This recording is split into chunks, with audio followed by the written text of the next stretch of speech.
Entrevista.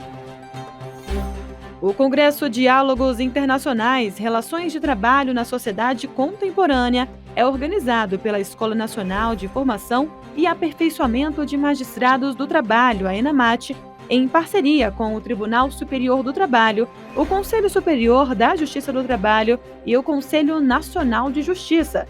O diretor da ENAMAT, ministro Augusto César, conversou com a repórter Renata Gorga sobre a importância desse debate para garantir os direitos de quem trabalha. Vamos ouvir. Ministro Augusto, por que é fundamental termos debates como esse aqui no TST e de forma geral no Brasil? Tudo que diz respeito hoje ao trabalho humano está sofrendo modificações muito significativas.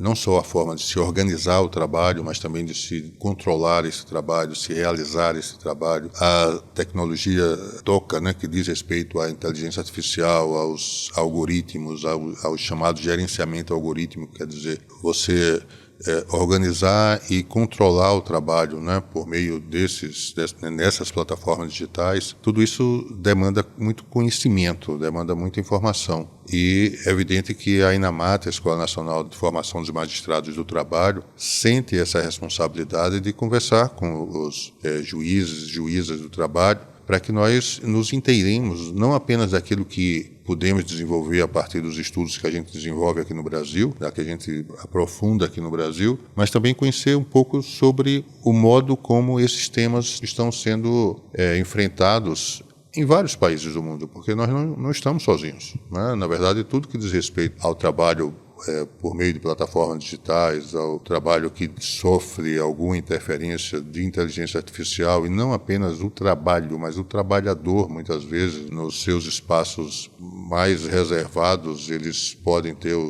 a sua intimidade, a sua privacidade invadida. Como é que isso acontece? Em que medida o empregador pode ser responsabilizado pelas condições de um teletrabalhador, daquele trabalhador que está prestando serviço no home office? Então, como é que a gente lida com essas situações num momento que é um momento de transição? A ideia é que um congresso como esse, nesse congresso, a gente possa trazer essas experiências, que a gente chama de experiência do direito comparado, quer dizer, de outros países, outros povos que estão vivendo essa mesma realidade, e eles possam trazer para nós em que medida eles avançaram, e nós possamos ter também informações técnicas, científicas, de pesquisadores nacionais que têm estudado esse tema e, portanto, que podem trazer elementos que dizem respeito, por exemplo, aos impactos tributários da receita previdenciária, quando você permite que a pejotização se dissemine como uma prática normal.